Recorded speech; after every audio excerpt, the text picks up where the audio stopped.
È un crollo che rientra nella natura degli eventi, normale evoluzione, si manifesta appunto con questi continui, progressivi distacchi, a volte sono molto grandi, come in questo caso qua, ma normalmente la caduta dei massi fa parte della vita quotidiana. Un evento naturale come tanti in Dolomiti, talora si tratta di piccoli distacchi come è accaduto qualche settimana fa in Agordino, altre volte si parla di svariate migliaia di metri cubi di materiale come per il caso specifico della Croda Marcora a San Vito di Cadore. È il presidente dell'Ordine dei Geologi del Veneto, Giorgio Giacchetti, a spiegare ai nostri microfoni la particolarità del crollo di sabato scorso. La situazione della parete è abbastanza complessa perché è attraversata da numerose faglie, quindi la roccia è, se possiamo dire così, tra virgolette, marcia.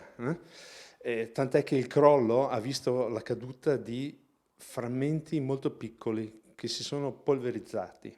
Il crollo ha comportato la caduta di 50.000 metri cubi di massi che si sono sbriciolati lungo il percorso, una sorta di grande valanga di materiale che si è accumulato ai piedi della Croda Marcora, dove i detriti depositati rappresentano eventi accaduti in passato. E dunque i crolli nelle Dolomiti continuano, ma non sono strettamente legati a fenomeni climatici. Fare previsioni dei crolli in roccia è difficile, aggiunge il geologo Giacchetti, mentre le piogge possono certamente incidere sui detriti accumulati e rappresentano gli eventi maggiormente temibili. Sono, come dire, secondari rispetto all'evento primario, no? Quindi ci possiamo aspettare ancora eventi di sicuro di crollo, ma nelle prossime stagioni certamente queste colate saranno, come dire, l'effetto secondario, questo sì.